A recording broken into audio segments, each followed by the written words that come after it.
Hello friends, आज का हमारा लेक्चर रहेगा हरात्मक श्रेणी का मॉडल पेपर। हरात्मक श्रेणी मॉडल पेपर आज कंप्लीट करवा देंगे। आप लोगों ने जिस भी स्टूडेंट्स ने कल का लेक्चर अगर नहीं देखा है, कि जो हरात्मक श्रेणी का मैंने बेसिक कॉन्सेप्ट बताई है, उसमें फार्मूले भी होंगे और जो भी रिलेशन बताए थे मैंने वो भी आपके रिलेशन भी होंगे। तो अगर आपको मॉडल पेपर अच्छे से अगर समझना है तो फिर उस कल वाले लेक्चर को आपको जरूर देखना है, क्योंकि उसमें ए टू जेड कॉन्सेप्ट को क्लियर करवाया गया था। आज हमारा मॉडल पेपर रहेगा, इसमें हम कंप्लीट क्वेश्चन को सॉल्व करवाएंगे। तो जैसा कि क्वेश्चन आपके हैं, स्टार्ट करते हैं, एक एक करके क्वेश्चन को सॉल्व करवा दिए जाएंगे। तो आइए सीखते हैं क्वेश्चन को। ठीक है, क्वेश्चन आपका फर्स्ट क्वेश्चन, इसमें ये दिया गया है कि 6/5 comma 1 comma 6/7 dot dot dot का 14वां पद ज्ञात करो। और ये पूरी श्रेणी किसमें है? ये पूरी श्रेणी है हरात्मक श्रेणी में। ये जो पद हैं हरात्मक श्रेणी में है। इसका मतलब है हरात्मक श्रेणी का 14वां पद ज्ञात करना है। आपको हरात्मक श्रेणी का nवां पद का फार्मूला आपको डायरेक्ट नहीं मालूम है। वैसे अगर आप समझना चाहो तो हम यहां पर लिखें हरात्मक श्रेणी का nवां पद। हरात्मक श्रेणी का nवां पद इक्वल टू होता है 1/ समांतर श्रेणी का nवां पद। तो इसका मतलब यह है हमें समांतर श्रेणी का nवां पद निकालना है। समांतर श्रेणी, पहले इस श्रेणी को हमें चेंज करना पड़ेगा समांतर श्रेणी में। तो इसे रिवर्स करो, यानी 5/6। 1/1 करेंगे तो 1 ही आएगा, ये आ जाएगा 7/6। तो डॉट डॉट डॉट ये अब श्रेणी बन जाएगी इन एपी में, यानी समांतर, ये पूरी समांतर श्रेणी एपी में हो गई, क्योंकि मैंने इसके सभी नंबर को मैंने व्युत्क्रम कर दिया है, तो ये एपी में हो गई। अब इसका प्रथम पद ए बराबर क्या आ जाएगा? 5/6। इसका डी बराबर क्या आ जाएगा? तो कहोगे सर 1 में 5/6 को माइनस कर दो, तो ये आपका आंसर आ जाएगा 6 माइनस 5/6। इसका मतलब है डी का मान 1/6। ए का मान 5/6 और डी का मान 1/6। अब आप यहां से निकाल दो समांतर श्रेणी का 14वां पद, यानी A14। अगर यहाँ पे A14 की वैल्यू निकालोगे तो A + 13D आ जाएगा। ए का मान कितना है? ए का मान आपका है 5/6, 5/6 13, और डी का मान आपका है 1/6। अगर इसे सॉल्व करेंगे तो ये आ जाएगा 5/6 और प्लस 13/6। लासा समान है, कितना आ जाएगा? 6। तो 5 और 13 जुड़ जाएगा, 5 + 13 हो जाएगा, और 13 5 होता है 18। 18/6, तो ये आपका 6 3 18 आ जाएगा 3। तो ये जो 14 है, ये 14 का मान कितना? 3 निकल के आया है। तो हरात्मक श्रेणी का nवां पद हो गया 1/ समांतर श्रेणी का nवां पद, यानी nवां पद का मतलब है 14वां पद। तो समांतर श्रेणी का यहां पे लिख दो 14वां पद। तो समांतर श्रेणी का 14वां पद क्या? 3। तो हरात्मक श्रेणी का 14वां पद 1/ समांतर श्रेणी का 14वां पद। समांतर श्रेणी का 14वां पद कितना निकला? 3। तो ये 3, तो यही आपका क्या हो जाएगा? आंसर हो जाएगा। इस क्वेश्चन का आंसर यही हो जाएगा। इसके बाद आपका नेक्स्ट क्वेश्चन रहेगा, क्वेश्चन नंबर 2। आप समझते हुए चलना, लेकिन आपको बढ़िया तरीके से अगर समझना है तो आपको लेक्चर हरात्मक श्रेणी का जो फर्स्ट लेक्चर मैंने बनाया था उसे जरूर देखना पड़ेगा। इसमें आपको दिया गया है कि जो ABC है A, V, C, ये तीन संख्याएं, तीनों संख्याएं हैं हरात्मक श्रेणी में यानी HP में। तो सिद्ध कीजिए, क्या सिद्ध करना है वो देख लो। सिद्ध करना है AB यानी BC, सबसे पहले दिया गया BC, CA, AB, ये किस में होनी चाहिए? ये होनी चाहिए इन AP में। ये तीन संख्या है किसमें? HP में, यानी हरात्मक श्रेणी में। ये तीन संख्या हरात्मक श्रेणी में है, तो ये सिद्ध करो क्या ये संख्याएं या आपकी AP में होंगी। तो पहले हम इसे लेके चलेंगे, अगर ये आपकी हरात्मक श्रेणी में है तो इसे समांतर श्रेणी में चेंज करेंगे, तो आपको लिखना पड़ेगा 1/A, 1/V, 1/C। ये अब किस में हो जाएंगी? ये अभी HP में थी, अब ये हो जाएंगी AP में। इसका मतलब ये हो जाएंगी समांतर श्रेणी में। इसमें अब हमें करना क्या? अब हमें इसमें ऊपर हम तीनों संख्याओं में ABC से गुणा कर देंगे। तीनों संख्याओं में ABC से गुणा कर देंगे। तीनों संख्याओं में ABC से हमें गुणा करना है। अभी भी ये किसमें है? इन AP में है। हमने क्या किया है? तीनों संख्याओं में ABC से गुणा कर दिया। आप भी कर सकते हो, हम तीनों संख्याओं में भाग भी कर सकते हैं, गुणा भी कर सकते हैं। तीनों संख्याओं में हम जो समान संख्या को जोड़ भी सकते हैं। अगर मैंने इसमें एक जोड़ा तो सभी में एक एक जोड़ना पड़ेगा। हमने इसमें अगर हमने B से भाग किया तो सभी में B से भाग करना पड़ेगा। ये आपकी कॉन्सेप्ट होती है। आप जो काम हम एक में करोगे वही तीनों में करना पड़ेगा। अब देखो, A से A कैंसिल, B से B कैंसिल, C से C कैंसिल। इसका मतलब बचा यहाँ पे हमारा BC, AC, यहाँ पे क्या बचा? AB। अब ये तीनों संख्या हमारी किस में है? इन AP में है। तो यही हमें सॉल्व करना था। बात समझ में आ रही होगी। मैंने यहाँ पे क्या किया? सबसे पहले ये तीनों संख्याएं किस में दी गई थी? हरात्मक श्रेणी में दी गई थी। तो इन तीनों संख्याओं को मैंने चेंज कर लिया किसमें? समांतर श्रेणी में। समांतर श्रेणी में चेंज करने के बाद में मैंने ABC से तीनों में गुणा कर दिया। और काम जो एक में नहीं करना है, तीनों में करना है। जो काम करना है तीनों में ABC से मैंने गुणा कर दिया। फिर मैंने जो कैंसिल हो रहे थे उसे कैंसिल कर दिया। जो लास्ट में हमारा जो रिजल्ट बचा है वही हमें सिद्ध करना था। हमें क्या सिद्ध करना था? BC, CA, AB इन किस में होनी चाहिए? AP में। तो हमारे AP में निकल रही है। नेक्स्ट आपका क्वेश्चन रहेगा, देखिए,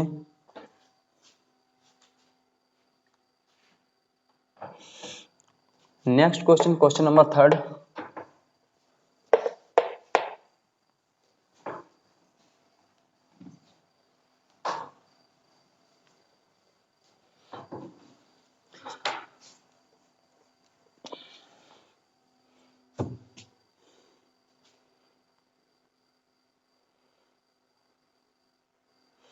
क्वेश्चन नंबर 3 इंपॉर्टेंट भी क्वेश्चन है एग्जाम की दृष्टि से।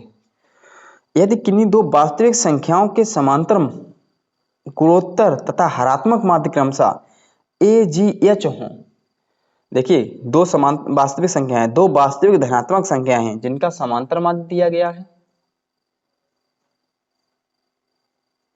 समांतर माध्य क्या दिया गया है? समांतर माध्य दिया गया A।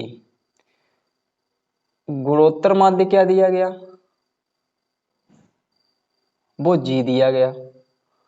और हरात्मक माध्य क्या दिया गया? हरात्मक माध्य H दिया गया। और एक तो इसने ये कहा, तो प्रूफ सिद्ध करिए। क्या प्रूफ करने को कहा गया? उन्होंने ये कहा है कि आप सिद्ध करिए कि G² = AH होता है। जैसा कि जब मैंने बेसिक कॉन्सेप्ट इसके एक लेक्चर, जो फर्स्ट लेक्चर बनाया था हार्मोनिक प्रोग्रेशन का, उसमें मैंने बता दिया था, इसे प्रूव करके भी दिखाया था कि G² = AH होता है।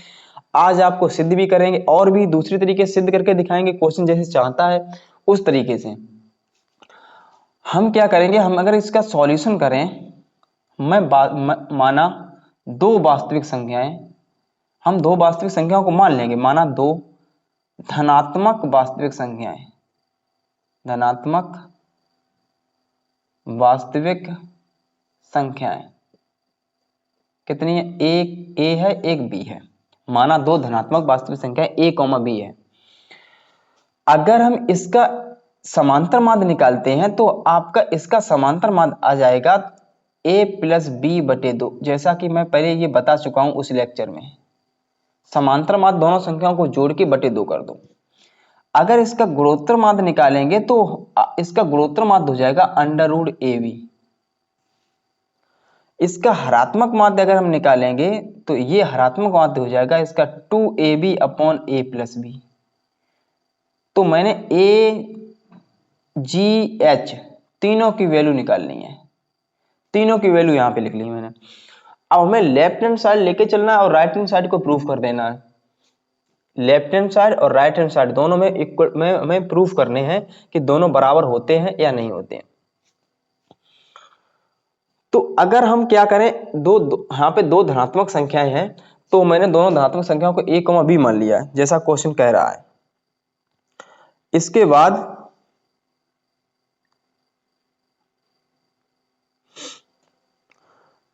और दोनों धनात्मक संख्याओं को सॉल्व कर, देखो सभी को सॉल्व करेंगे, यानी लेफ्ट हैंड साइड और राइट हैंड साइड दोनों को सॉल्व कर लेंगे।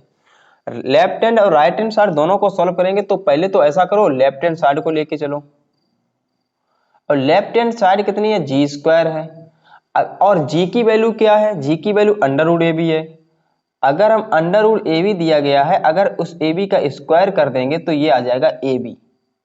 इसका मतलब लेफ्ट हैंड साइड हमारी ए बी है, और राइट हैंड साइड भी अगर ए बी निकल के आ रही है तो फिर ये हमारा सॉल्व हो जाएगा।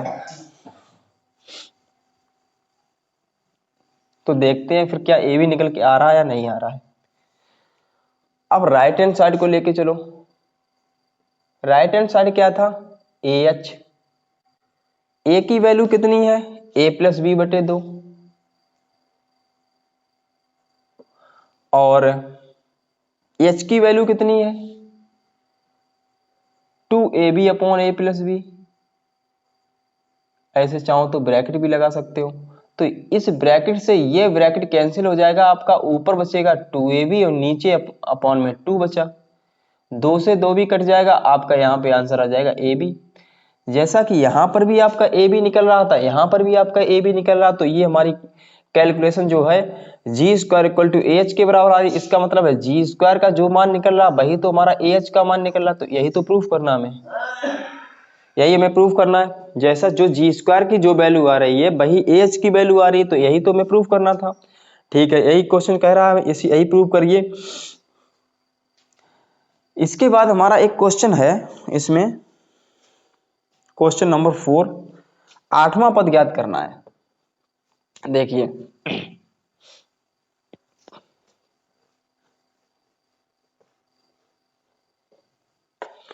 क्वेश्चन कह रहा है कि 8वां पद ज्ञात करिए। पहले श्रेणी देख लेते हैं, कौन सी श्रेणी दी गई है। श्रेणी यहाँ पे दी गई है क्वेश्चन नंबर 4 में,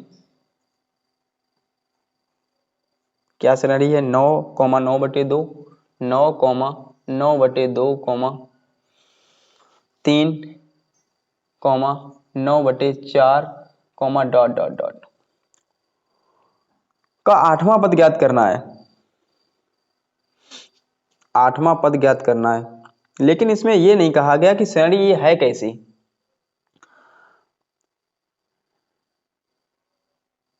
तो पता करना पड़ेगा ये श्रेणी कैसी है, पता करना पड़ेगा। देखो चैप्टर हरात्मक का चल रहा है, लेकिन श्रेणी पता करनी है। इसका का 8वां पद आपको ज्ञात करना है, इस श्रेणी का 8वां पद ज्ञात करना है। तो देखिए पता करिए कि ये समांतर श्रेणी है या नहीं है। आप लोग विचार करो ये समांतर श्रेणी है या नहीं है। समांतर श्रेणी आपकी तभी होगी जब इन दोनों के बीच का जो अंतर है वो दोनों के बराबर आ जाए। अंतर निकालने के लिए देखो 9 बटे 2 से माइनस का 9 करो तो ये आ जाएगा 9 माइनस के 18 बटे 2। इसका मतलब है माइनस के 9 बटे 2। क्या यही इससे बन रहा है? 3 माइनस के 9 बटे 2 करेंगे तो ये आ जाएगा आपका 6 माइनस 9 बटे 2। इसका मतलब माइनस के 3 बटे 2। तो ये तो दोनों बराबर ही नहीं आ रहे, बराबर नहीं आ रहे। तो अभी इस टाइम पे ये समांतर श्रेणी नहीं है। फिर इसका अगर हम चेंजमेंट करते हैं, थोड़ा ये चेंजमेंट करते हैं, इसका मतलब व्युत्क्रम करते हैं, तो ये हो जाएगा आपका 1/9, ये हो जाएगा आपका 2/9, ये आ जाएगा आपका 1/3, 3 का व्युत्क्रम 1/3, ये हो जाएगा 4/9। ये अब श्रेणी चेक करते हैं क्या है। अगर हम डी की वैल्यू निकालें यहां पर, तो 2/9 माइनस 1/9 करेंगे तो आपका आ जाएगा 1/9। क्या अगर हम दोबारा से डी निकालें, 1/3 से माइनस के 2/9 करें तो कितना आएगा, लासा आ जाएगा आपका 9, तो ये आ जाएगा 3 माइनस 2 बराबर 1/9। इसका मतलब है दोनों जगह पे डी बराबर आ रहा है, तो अब समांतर श्रेणी हुई। अब ये श्रेणी हो जाएगी इन एपी में। अभी इस टाइम पे ये श्रेणी थी इन एचपी में, ये एचपी में थी, हरात्मक श्रेणी थी, अब उसका मैंने व्युत्क्रम कर दिया, ये समांतर श्रेणी हो गई। देखिए, तो समांतर श्रेणी का प्रथम पद तो आप लोगों को अभी पता ही लग गया, ये है आपका 1/9। डी पता ही लग गया 1/9। क्या निकालना है, आठवां पद निकालना है, आठवां पद। तो समांतर श्रेणी का अगर हम आठवां पद निकालेंगे तो उसके लिए फार्मूला बन जाएगा a + 7d। a का मान कितना, 1/9, 7, डी का मान कितना, 1/9, तो यह आ जाएगा 1/9 प्लस 7/9। दोनों को अगर हम सॉल्व करेंगे तो 9, ये 1-7, 1-7, तो ये आ जाएगा आपका 8/9। अब तुमसे पता क्या पूछा गया, तुमसे ये पूछा गया इस श्रेणी, ऊपर वाली श्रेणी का तुमसे पूछा गया आठवां पद, ऊपर वाली श्रेणी का आठवां पद पूछा गया। इसका मतलब ऊपर वाली श्रेणी है हमारी हरात्मक श्रेणी, इसका आठवां पद का आठवां पद, ऐसे लिख दो, आठवां पद। अगर इसका आठवां पद पूछा जाएगा तो 1/, समांतर श्रेणी का आठवां पद, समांतर श्रेणी का आठवां पद क्या है, A8 है, तो ये कितना आ गया था हमारा, ये आ गया था 8/9, 8/9, 9 ऊपर पहुंच जाएगा, तो ये आपका क्लियर आंसर आ जाएगा 9/8। ये ध्यान रखोगा। अगर आप हरात्मक श्रेणी का, अगर आपने nवां पद अगर पूछा गया है, 8वां, 10वां, 20वां पद पूछा गया, तो जो हरात्मक श्रेणी का पूछा गया वही आपको समांतर श्रेणी का निकालना पड़ेगा। इसके बाद आपका नेक्स्ट क्वेश्चन रहेगा,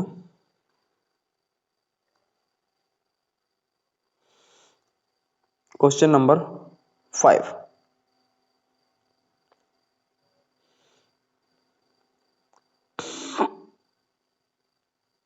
देखते हैं क्वेश्चन नंबर 5 को।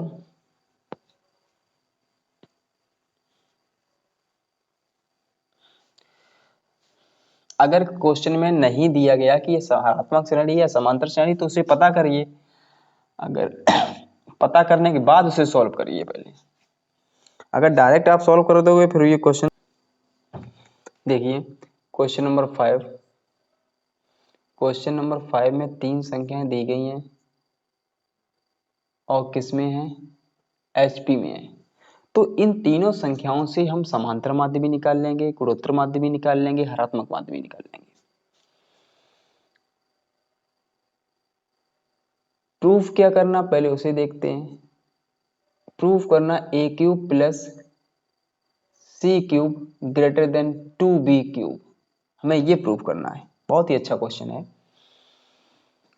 अगर हम इन तीनों संख्याओं से हम गुणोत्तर माध्य निकालें तो g इक्वल टू हो जाएगा आपका √ab।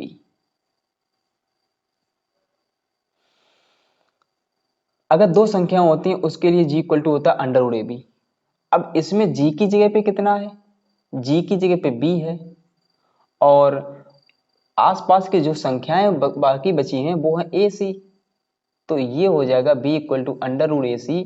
इसका मतलब हम लिख सकते हैं b² इक्वल टू ac। ये आपका हो जाएगा समीकरण नंबर 1, ये हो जाएगा आपका गुणोत्तर माध्य, गुणोत्तर माध्य। अगर यहीं पे इसका समांतर माध्य हम निकालें,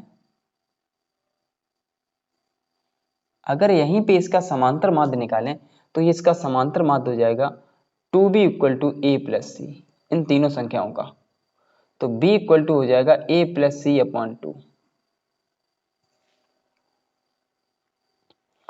ठीक है, अगर चाहो तो यहीं पे a प्लस सी की वैल्यू, अगर यहाँ पे सॉल्व ना करना चाहो तो यहीं तक रखो, इसे समीकरण नंबर 2 डाल देते हैं। क्या आप बता सकते हो कि a माइनस सी हमारा कुछ भी हो और उसका अगर हम स्क्वायर कर दें, क्या ये बताओ 0 से बड़ा होगा? कोई भी a नंबर कोई सा ले लो आप, कोई सा आप a नंबर ले लो, कोई सा आप c नंबर ले लो, और आपसे हम ये पूछें, आपसे हम अगर ये पूछें कि इन दोनों संख्याओं का अंतर ले लो और उसका वर्ग करो, क्या ये 0 से बड़ा होगा? बिल्कुल हो जाएगा, वर्ग करने से 0 से बड़ा हो जाएगा। अगर हम इसका प्रसार खोलें तो ये हो जाएगा ए square plus c square minus के 2ac ग्रेटर देन, ये भी 0 होगा। अब हम क्या करेंगे, ए square plus c square minus का ac, एक जो माइनस का ac ऐसे लिख सकते हैं, माइनस का ac, ये अगर दोनों जुड़ जाएगा तो माइनस के 2ac हो जाएगा।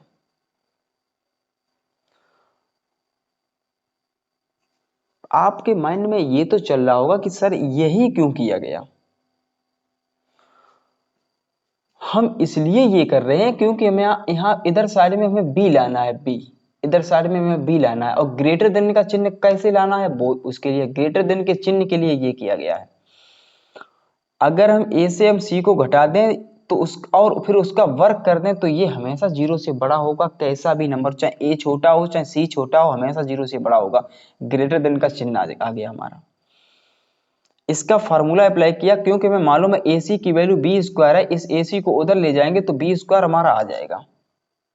तो a square plus c square minus AC greater than, इधर आ जाएगा एक AC, तो ये हो जाएगा a square plus c square minus AC, और ग्रेटर देन AC की वैल्यू समीकरण 1 से हम रख देंगे, समीकरण 1 से AC की वैल्यू क्या है, b स्क्वायर है। इसे डाल दो आप समीकरण नंबर 3। अब बताओ, अच्छा समीकरण 1 कितना है, 2 हमारा कितना 2b, और समीकरण 3 हमारा कितना b स्क्वायर, इन दोनों का गुणा कर देंगे कितना हो जाएगा 2b क्यूब। यही तो लाना हमें, यही लाना हमें। तो हम क्या करेंगे, समीकरण 1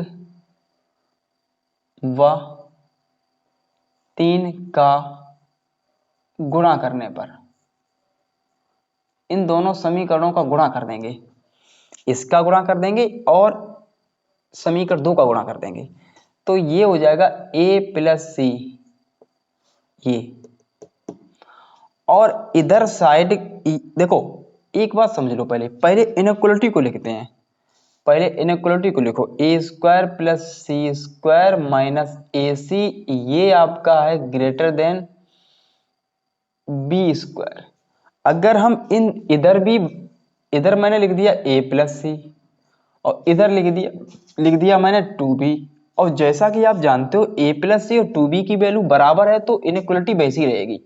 जैसा यहाँ पे लिखा है 5 ग्रेटर देन 4, इधर भी हमने 2 का गुणा कर दिया, इधर भी 2 का गुणा कर दिया, तो इधर हो जाएगा 10, इधर हो जाएगा 8, तब भी तो इनइक्वालिटी वही रहेगी। आप ये बात समझना, क्योंकि पॉजिटिव वैल्यू का गुणा करने से इनइक्वालिटी में कोई चेंजमेंट नहीं आता, लेकिन नेगेटिव वाली इनइक्वालिटी का गुणा, नेगेटिव चिन्ह, अगर नेगेटिव मान से यहाँ पे गुणा करेंगे तो ये चिन्ह है चेंज हो जाएगा। तो यहाँ पे ये भी धन का है, ये भी धन का है। अब इन दोनों का इधर गुणा कर देंगे और इन दोनों का इधर गुणा कर देंगे, तो a का गुणा इसमें करेंगे तो अल्टरनेट करते a क्यूब हो जाएगा, AC स्क्वायर हो जाएगा, ये हो जाएगा a स्क्वायर c, अब c का कर दो, a square c plus c cube minus AC square greater than 2b cube.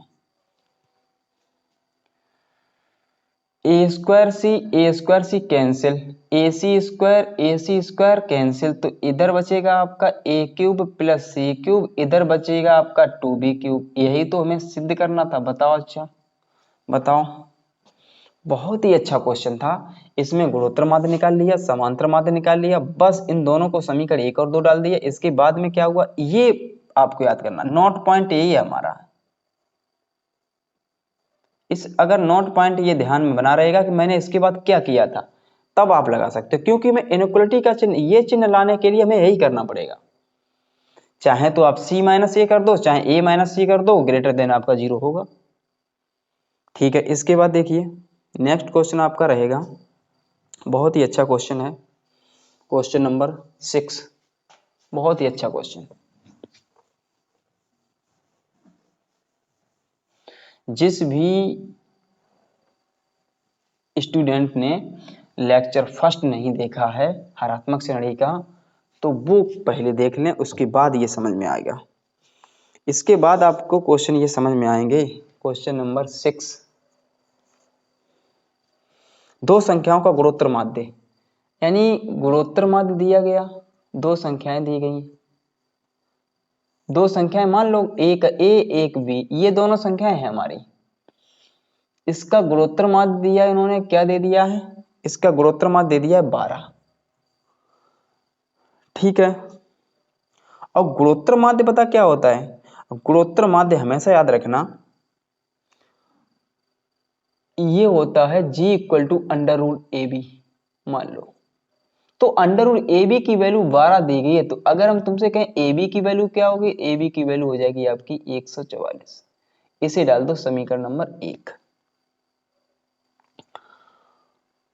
ठीक है, अब इसका क्या दिया गया है, और हरात्मक माध्य दिया गया, हरात्मक माध्य,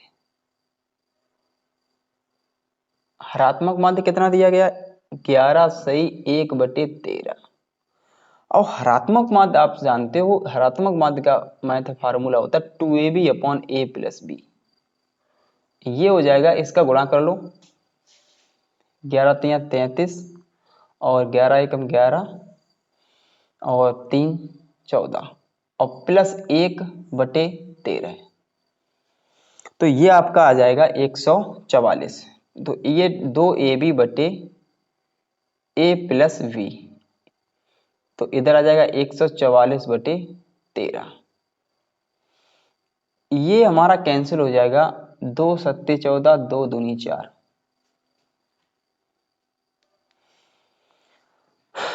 क्या लिख जाएगा फिर, a b upon a plus b और बराबर में 72/13, ये लिख जाएगा। इसके बाद क्या इसमें दिया गया वो देखते हैं, पहले 1 मिनट। इसके बाद इसमें दिया गया है, अब अच्छा ये बताओ, ये आपकी इंफॉर्मेशन निकली, ए बी की वैल्यू कितनी दी गई 144, तो यहाँ पे रख दो 144/a प्लस बी और बराबर आ जाएगा 72/13। आप ध्यान रखना 72 दूनी होता है 144, और इन दोनों का क्रॉस वाइज मल्टीप्लाई करेंगे तो आपका a प्लस बी का मान निकल आएगा, a प्लस बी का मान 26 निकल गया। समीकरण नंबर 2 डाल दो इसी को। अब समीकरण 1 और समीकरण 2 को सॉल्व करेंगे, और समीकरण 1 और 2 को जैसे ही सॉल्व करेंगे वैसे ही हमारा आंसर आ जाएगा। ठीक है, इसकी बहुत सारी विधियां हैं सॉल्व करने की। चाहो तो समीकरण 1 से मान निकालो a का और समीकरण 1 2 में रख दो आके, या समीकरण 2 से मान निकालो समीकरण 1 में रख दो, जो आपकी मर्जी हो वो कर सकते हो। यहाँ पे देखिए एक और तरीका है कि ऐसी संख्या आप ढूंढो, ऐसी संख्या ढूंढो जिनका गुणा करने से 144 आ जाए और जिन्हें जोड़ने से आपका 26 आ जाए। हम आपको थोड़ा हिंट देते हैं जल्दी कैलकुलेशन करने के लिए। आप देखो, एक तो आपका होता है 16 निम्मा 144, एक होता है आपका 18 अट्ठे 144, और भी होते हैं बहुत सारे मान, क्योंकि मान हमें छोटे छोटे लेने हैं। एक दो तो होता तो आपका 72 दूनी 144, तो आप तो 72 तो वैसे भी इसके योग से ज्यादा हो जाएगा, तो छोटे छोटे लो। ये 26 से ऐसी संख्याएं लो जो 26 से छोटी भी हो, तो 26 से छोटी हमारी यही संख्याएं हैं। 16 9 को जोड़ेंगे तो आपका 25 हो जाएगा, और 18 8 को जोड़ेंगे तो आपका हो जाएगा 26। तो देखिए इन दोनों का गुणा भी आ रहा है 144, इन दोनों का योग भी 26 आ रहा है। इसका मतलब हमारी सेटिस्फाइड क्या कर रही है, हमारा ए का मान क्या हो सकता है, ए का मान हमारा 18 हो जाएगा और बी का मान हमारा 8 हो जाएगा। या अथवा में ये भी लिख सकते हैं हम, ए का मान आपका 8 हो जाएगा और बी का मान आपका 18 हो जाएगा। दोनों ऑप्शन आपके सही हो जाएंगे। तो ए बी के मान ये हो सकते हैं, या फिर आप ऐसा कर सकते हो द्विघात समीकरण बनाइए और उसके बाद सॉल्व करिए। इसके बाद आपका क्वेश्चन है यहाँ पर, एक मिनट क्वेश्चन को देखते हैं। इसके बाद आपका क्वेश्चन है क्वेश्चन नंबर 7। क्या क्वेश्चन है? ए बी सी हरात्मक श्रेणी में है, ए वी सी किसमें है? इन एच पी में, हरात्मक श्रेणी में है। तो सिद्ध कीजिए, क्या सिद्ध करना है हमें वो लिख लेते हैं। सिद्ध क्या करना है? 1/b माइनस ए और प्लस 1/b माइनस सी इक्वल 1/c प्लस 1/a, ये हमें सिद्ध करना है।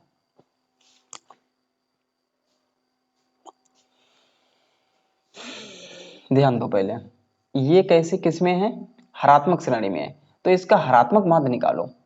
अगर इसका हरात्मक माध्य निकालेंगे, इसका हार्मोनिक मीन निकालेंगे, तो इसका हार्मोनिक मीन b बराबर निकलेगा।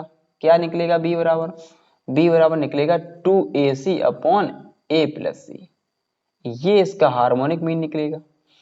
अब हम क्या करेंगे, यहां से अगर हम लेफ्ट हैंड साइड अगर लेके चलें, यहां से अगर लेफ्ट हैंड साइड लेके चलें और राइट हैंड साइड को प्रूफ कर दें। लेफ्ट हैंड साइड है क्या? b माइनस ए प्लस 1/b माइनस सी। तो b की वैल्यू आपको मालूम है, b की वैल्यू क्या है? 2ac upon a plus C minus a और 1/2ac upon a plus C minus C. अब मात्र इसको कैलकुलेशन करना ही है, but step by step calculation इसकी करते चलो, आंसर आ जाएगा। ऊपर से पहले तो लासा इसका नीचे ले लो, उसके बाद ऊपर पहुंचा देंगे। तो ये आ जाएगा आपका 2ac, इसका गुणा करो इसमें, minus a square minus ac plus 1/2ac minus ac minus c square upon में आ जाएगा a प्लस सी, एलसीएम ले लिया। ये ऊपर पहुंच जाएगा, ये भी आपका ऊपर पहुंच जाएगा। इधर देखते हैं क्या बचेगा फिर।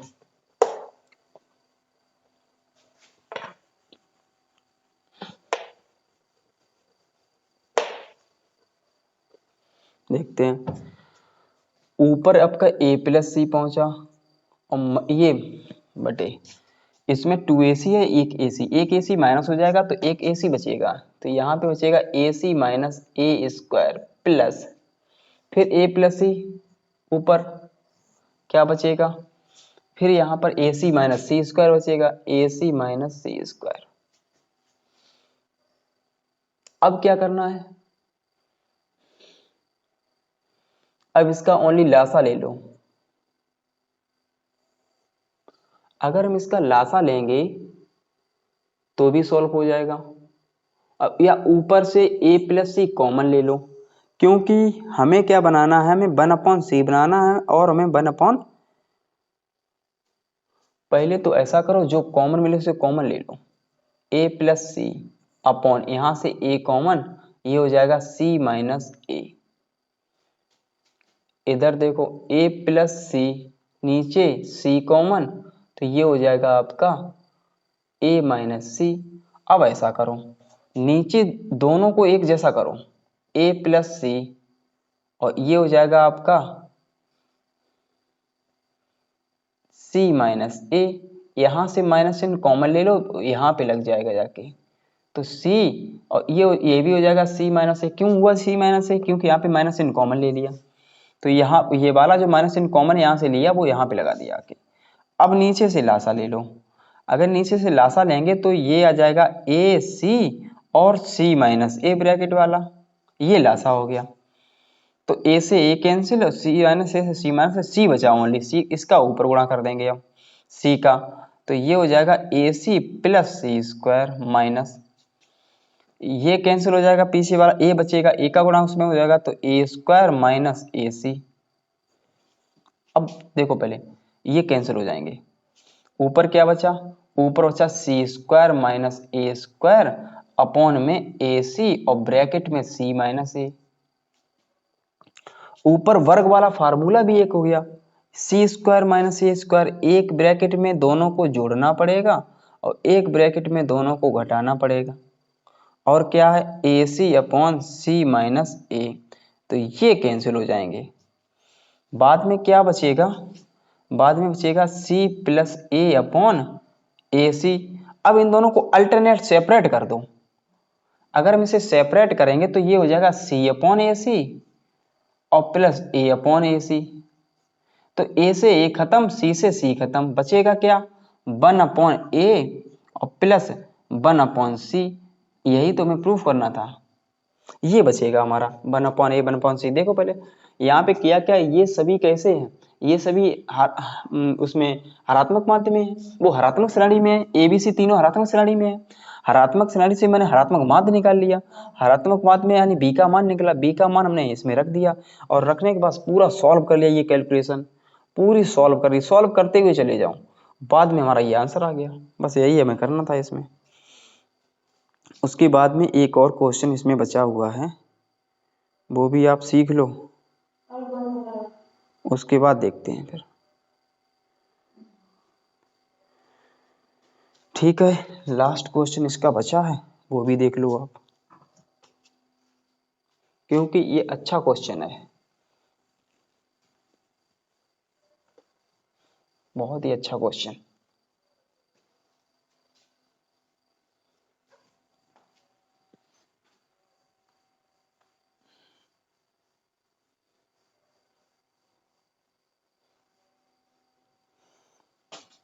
देखिए क्वेश्चन आपका दिया गया इसमें, बहुत ही अच्छा क्वेश्चन, इंपॉर्टेंट भी क्वेश्चन है ये। क्या 8 और 14 के बीच दो हरात्मक माध्य ज्ञात करो, एक 8 दिया गया और एक 14 दिया गया, इसके बीच दो हरात्मक माध्य ज्ञात करने, एक तो हमने H1 मान लिया, एक को हमने H2 मान लिया, तो दो संख्याएं दी गई हैं और दोनों के बीच दो हरात्मक माध्य निकालने हैं। तो दो हरात्मक माध्य, जैसे मैंने एक बार मैंने लेक्चर में बताया था कि हाँ गुणोत्तर बताया था, गुणोत्तर भी बताया था, हरात्मक वो और समांतर भी बताया था, दो संख्याएं हैं, दो 4 समांतर माध्य निकालो, 5 समांतर माध्य निकालो, तो ऐसे ही हरात्मक माध्य भी निकालना सीख जाओगे आप लोग। तो अब ये पता क्या है, ये देखो यहाँ पर ये किसमें है, इन HP में है, अभी ये HP में, तो HP को पहले समांतर में चेंज करो, उसके बाद हम इसे सॉल्व कर सकते हैं। देखिए अच्छा, अगर इसे समांतर में चेंज करेंगे तो ये 1/8 आ जाएगा, ये 1/H1 आ जाएगा, ये 1/H2 आ जाएगा और ये 1/14 आ जाएगा, और ये किस में आ जाएगा, इन AP में आ जाएगा, ठीक है।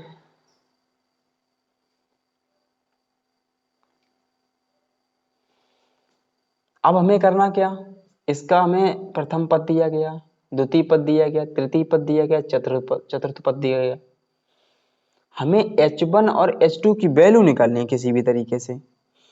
H1 और H2 की वैल्यू निकालने के लिए देखिए हमें क्या करना पड़ेगा वो समझ लो आप। प्रथम पद की वैल्यू दी गई है 1/8, अंतिम पद की वैल्यू दी गई है यानी L बराबर दिया गया 1/14। आपको पहले से मालूम है अंतिम पद का फार्मूला ये होता है A + n-1 × d। पद इसमें कितने हैं, 4, अंतिम पद आपका दिया गया 1/14 और A का मान दिया गया 1/8, पद कितने हैं 4 और हमें D का मान यहां से निकल आएगा, तो ये हो जाए 8 को इधर लाएंगे तो 1/14 - 1/8 और बराबर में हो जाएगा आपका 3D। सॉल्व करेंगे, इसका सॉल्व कर लेंगे तो इसका लासा आ जाएगा आपका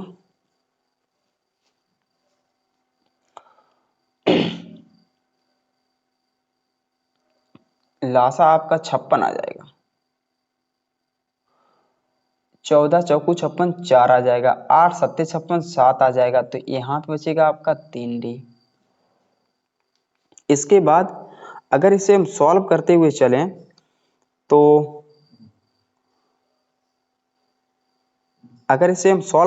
चलें तो आपका इसका आंसर आ जाएगा जाके, ये आ जाएगा आपका -3/56 और बराबर में 3d। तो 3 से 3 कैंसिल हो जाएगा, d का मान आ जाएगा -1/56। d का मान -1/56। हमें इसका मान निकालना है h1 का मान।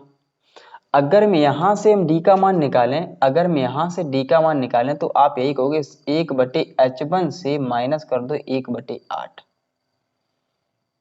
और आपको d का मान मालूम है -1/56 निकला अभी, और इसे इधर लेके आएंगे, इस वाले को एक बार और लिख लेते हैं 1/h1 और -1/8। इस 1/8 को इधर लेके आएंगे तो ये प्लस का 1/8 हो जाएगा, और 56 ये माइनस का है और बराबर में 1/h1। ठीक है, लासा आ जाएगा आपका 56, 8 सत्ते 56, 7 माइनस 1 1/h1, तो ये आ जाएगा 6/56। और 6/56 का मतलब 1/h1। 56 से ये कटेगा कि नहीं कटेगा, 2 3 6, 28 दूनी 56, नहीं कटेगा, यानी 3/28 का मान आ गया आपका 1/h1। अब हम आपसे कहें कि h1 की वैल्यू क्या है, h1 की वैल्यू आ जाएगी आपकी 28/3। तो h1 की तो वैल्यू निकाल ली 28/3। तो h2 की वैल्यू क्या है, h2 हमारा है कौन सा पद है, पहला दूसरा तीसरा पद है। इसका मतलब है A3 हमारा कितना दिया गया, A3 पहला दूसरा तीसरा, A3 की वैल्यू है 1/h2। और A3 वैसे निकालें तो A + 2D आएगा 1/h2। A का मान तो यहाँ पे दिया गया 1/8। बताओ, अच्छा A का मान तो आपको मालूम है 1/8 दिया गया, देखो पहले A का मान 1/8 है, और D का मान कितना, D का मान हमारा 1/-56। D की जगह पर रख दो -1/56 और बराबर में क्या है 1/h2। 1/8 ये प्लस माइनस माइनस 2 से ये 56 कटेगा 1/28, 1/h2। 28 आपका, अब देखो यहाँ पे लासा कितना आएगा, 56 ले लो इसका लासा, क्योंकि 56 8 सत्ते 56, 7 28 दूनी 56, यहाँ पे 2, ये आ जाएगा 1/h2। तो ये आ जाएगा आपका 5/56 बराबर 1/h2। तो H2 को रिवर्स, इधर साइड में H2 को रिवर्स कर दो, उधर साइड में इसे रिवर्स कर दो, तो ये आ जाएगा आपका 56/5। तो H2 की वैल्यू 56/5 आ गई। H1 की वैल्यू 28/3, H2 की वैल्यू 56/3। एक बार इसे पहले रिकॉल कर लेते हैं। देखिए एक बार दोबारा से समझ लो, ये आपके 8 और 14 आपको दिया गया था। 8 14 के बाद में आपसे ये पूछा गया था इसके मध्य में 2 हरात्मक माध्य निकालो। ये दोनों पद आपके HP में हैं, इस मतलब इसका हरात्मक माध्य निकालने हैं, दो हरात्मक मध्य पद। इसका मतलब H1 और H2। हरात्मक को हार्मोनिक प्रोग्रेशन बोलते हैं, तो यानी H मान लिया, ऐसे H2 मान लिया। ये HB में है तो इसका रिवर्स कर दिया, तो ये AP में निकल लिया। कितने टोटल पद हैं, पदों की संख्या टोटल कितनी दी गई है, n बराबर 4 दी गई है। इसका मतलब पहला पद हमारा ये हो गया, अंतिम पद हमारा L बराबर ये हो गया। अंतिम पद का फार्मूला होता है A + n - 1 × D। ठीक है, तो 1/14 ये पूरा कैलकुलेशन सॉल्व कर ली मैंने। पहले तो हमें D का मान पहले पता लग गया, फिर उसके बाद में H1 की वैल्यू निकाल ली, और हमें मालूम है तीसरा पद। चाहो तो डायरेक्ट आप निकाल सकते हो, यहाँ से H1 की वैल्यू ऐसे भी निकाल सकते हो। देखिए ये दूसरा पद है हमारा, तो दूसरे पद को क्या लिखते हैं, A + D। A + D बराबर हो जाएगा 1/H1। A का मान कितना, 1/8। D का मान कितना, -1/56। तो यहाँ से कितना आ जाएगा 1/H1। बता, जो यहाँ पे जो कैलकुलेशन बनी है वही तो कैलकुलेशन हमारी यहाँ पे बनी। देखो पहले ऐसे भी निकाल सकते हो, चाहे ऐसे भी निकाल सकते हो, आंसर दोनों से समान आएगा। क्योंकि दूसरा पद हमारा क्या है 1/H1, तो दूसरे पद का मेथड क्या होता है A + D। तीसरे पद हमारा तीसरा पद क्या है 1/h2, तीसरे पद हमारा क्या होता है a+2d होता है। तो इस तरीके से मैंने आज का जो लेक्चर हमारा रहा है, जिस व्यक्ति के अगर समझ में आ रहा है तो वो हमें कमेंट बॉक्स में बता सकता है, नहीं समझ में आ रहा वो भी बता सकता है। तो आज का जो हमारा मॉडल पेपर था हरात्मक श्रेणी का, लेकिन समझ में तभी आएगा जब आपने समांतर श्रेणी का मॉडल पेपर कंप्लीट किया है। ठीक है, तो आप रिवाइज करिए, खुश रहिए, धन्यवाद।